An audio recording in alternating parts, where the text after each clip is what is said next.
Okay, welcome to part 3 of our introductory series, Understanding Opportunity and Understanding Your Challenges. And for this particular one, we have Dr. Marla Brady from Marla Brady Consulting to discuss a topic that we have heard a lot about in the news recently. I've read about it in the Wall Street Journal. I've read about it on your blog. We all know the chicken and the egg. What comes first, right? But what comes first in college?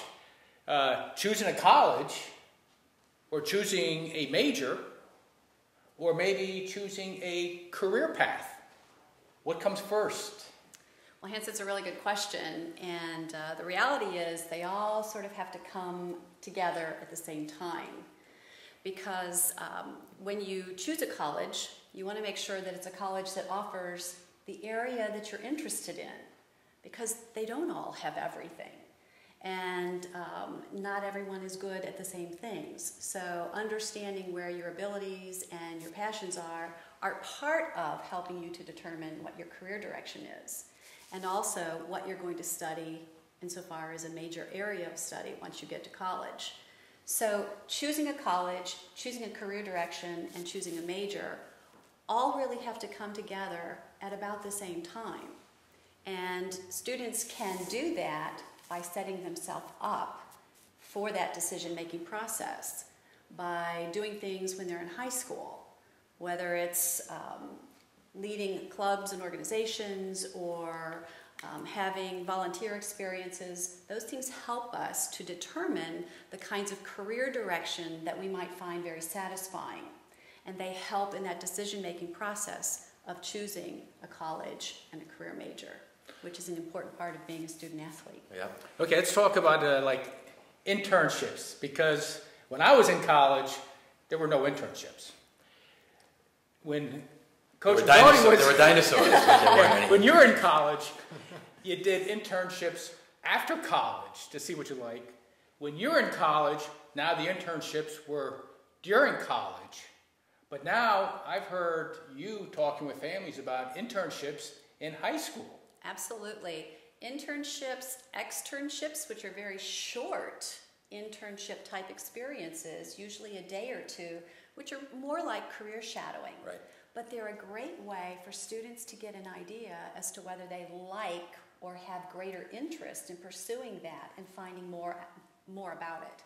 So I like to look at high school as career exploration, when you set yourself up for better understanding all the different directions that are out there. Career exploration, which I did all the way into my 40s.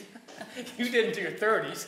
You're doing it into your 20s. You're asking kids to do it in high school. Absolutely. And the misconception is students and parents often think that because we're asking students to choose major areas of study, actually many states require it as part of their high school curriculum to identify a major area of study so that students get their transcripts in order if that's a direction that they truly want to go in. That's great. So for entrance into college, you may need 4 years of math instead of 3 years that you were hoping to maybe do.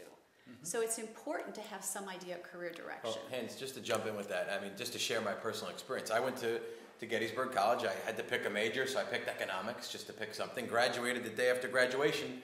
I said, what am I going to do with my life? And now I'm coaching. I don't think I needed an economics degree to coach.